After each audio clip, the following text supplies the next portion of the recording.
Hello Scorpio, Sun, Moon Rising, and Venus Signs. Kamusta kayo? Sana po'y nasa mabuti kayong kalagayan. Welcome back po sa Star Tarot. At kung bago kayo rito, welcome din po kayo. Please subscribe, like, share my videos, and leave me a comment kung nakaresonate kayo. Thank you. So first message ninyo, empty well. It's time to replenish, Scorpio. Maaaring kayo ay drained na, energy drained, no? So, umabot na kayo sa puntong yon, no, na ano na kayo, exhausted na kayo ng bonggang-bongga. So, wag na ninyo itong patagalin pa. You need to replenish yourself. You need to recuperate, rejuvenate, recharge, step back na kayo sa kung ano man ang inyo pang ginagawa at asikasuhin mo muna yung sarili mo. Okay? Prioritize your well-being, prioritize your health muna. 'Di ba? Kasi nga may kasabihan na health is wealth, 'di ba? Tsaka, ayun, alagaan mo muna yung inyong sarili. Okay? Bumawi ka muna sa stress na naramdaman mo or nakuha mo and in the past few days, weeks, or months. 'Di ba? I-replenish mo muna yung sarili mo. Okay? Para na makabalik ka sa pagiging healthy, sa pagiging strong, no? Yung vitality mo, ibalik mo muna para na yung, nang sa gayon, you will be back to your, to your center. You will be back to being, to being 100%, diba? Para mapaperform mo ng tama, ng maayos and successfully, no? Yung mga bagay na kailangan mong gawin. So, we also have surrender and creativity. Ayan. So, now is the time that you also need to surrender na. Surrender to God, surrender to the natural ebb and flow of life. Wag mo nang stressan ang sarili mo. Kung mayroon kang mga problema, mayroon kang mga pangarap, mayroon kang mga goals na maaaring na-stress ka kasi hindi mo napapagpatuloy, kung ano man ang mga ginagawa mo na sinimulan mo na. Just surrender it to God. Huwag ka nang mag-alala. Huwag mo na dagdagan yung stress ng sarili mo. Hayaan mong tulungan ka ng Divine Universe. Kaya ialay mo ng lahat yan sa Kanya. Okay? So, we also have creativity.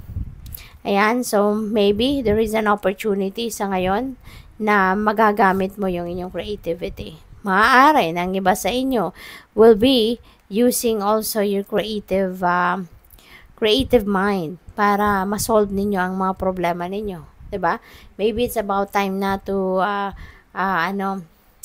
to get out of the box, kumbaga, 'di ba? Para masolusyonan mo ang problema, no? Creative solution. Siguro ngayon magagamit mo din 'yan na creativity mo, no? To solve your problems. Kung meron. Kung wala, then it's great. So, maraming salamat, Scorpio, for subscribing to my channel. If you haven't subscribed yet, subscribe na po kayo. And please click the join button then sa baba na video if you would like to join the membership sa channel. At saka, maraming salamat din for those who are not, skipping the ads. Maraming salamat for your support. Napaka-importante niyan sa akin. At saka sa mga nagdo-donate, maraming salamat din po. Pati na rin sa mga cross-watchers, welcome din po kayo rito. Thanks for watching. So, we have the Fool. Napakaganda, Scorpio, kasi lalabas ka na sa comfort zone mo, lalabas ka na sa inyong nakasanayan sa komportableng sitwasyon, no? Ngayon maglalakas ng loob ka na magsimula ka na ng bagong chapter sa buhay mo, no? Na alam mo 'yon, uncharted territory ang target mo, ang pupuntahan mo. You've never done this before. You're ready to explore, you're going to take risk, you're ready to start fresh, no, in your life. So, napakaganda. With the Hierophant energy then, there could be wedding. So, baka mayroon ditong mag-aasawa na sa inyo. Pwedeng yun yung papasukin ninyong bagong sitwasyon or bagong yugto sa buhay ninyo. Baka yung pag-aasawa na yan, no? We have Nine of Pentacles, which is holy moly, this is really beautiful pagdating sa pera. Scorpio, siswertehin kayo pagdating sa pera. Nine of Pentacles, King of Pentacles, and the Empress, all of them, they are abundance and prosperity energy. So, napakaganda. No? Mababalot kayo ngayon ng financial blessings, material blessings, successes, no? Pagdating sa inyong money, career, and finances. Ito si Nine of Pentacles, ano ito eh? Ito na yung financial reward ninyo. Ito yung bunga ng inyong pagsisikap. No? You work hard for this money na matatanggap ninyo. You know?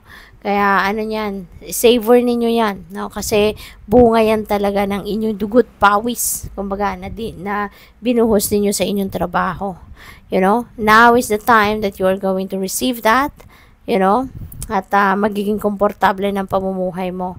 Diba? You will be starting to build, no, your financial security and stability. Yung ganon. Financial future, siguro. Kasi, malaki, no? It could be a big amount of money na pwedeng dumating sa'yo. Si Empress naman, magsisimula. No? This is the start. Kung dito, tapos ka na magtrabaho, ito na yung bunga ng pagsisikap mo. Kay Empress naman, may mga bagong dadating. No? There are new opportunities coming your way. Katulad din ni King of Pentacles. Maaaring meron ditong mag-offer sa inyo ng pagkakakitaan. No, may mag-o-offer sa inyo rito ng pwede ninyong pagkuhanan ng additional na pera, additional na kita, yung ganun, no? So, this is also going to give you an opportunity to be more abundant, no? And more prosperous, no? Si Empress. Kaya, this is also a new beginning energy. You know? So, pwedeng meron kang bagong negosyong papasukin, bagong partnership, career path, no? May mga ganon. And the Five of Swords, siguro this is internal conflict, you know? Wala akong nakikita rito or nasi-sense na kaaway na tao or katampuhan. Parang hindi ganon. Ang na-pick up ko dito is internal conflict. Maaaring naguguluhan kayo rito. So, siguro sa dami ng pera, no, nadadating, baka maguguluhan kayo rito kung paano ninyo i-manage ang inyong kaperahan. There may be confusion kung ano yung pa-prioritize. Pwedeng may mga bayarin, may mga financial obligation, or iba't ibang offers siguro of investment, yung mga ganon. So, parang magugulo lang ang isip ninyo dito because of money, siguro, no? Hindi ninyo sigurado kung sa dami siguro ng pera, no, maguguluhan kayo kung ano yung uunahin ninyong pagkakagastusan, bibilhin, or ano yung uunahin ninyong pag-save, saan ninyo ilalagak ang pera, something like that, no? So, we have King of Pentacles. So, feeling ko dito, ang karamihan sa inyo siguro, Scorpio, nandoon na kayo sa tugatog ng inyong tagumpay pagdating sa inyong money, career, and finances. Kaya, you will be really feeling abundant and prosperous kasi narating mo na, no, yung pinaka-love success mo. Lalong-lalo na pagdating sa kung anong pinagkukuhanan mo ng pera. Anong source ng income mo. Yung ganon. So, ano ka na? Very successful. No? You are financially stable. Financially, ano ka na? Secured, kumbaga. You know? Kaya good luck sa'yo. Thank you for watching. Love and light. Namaste.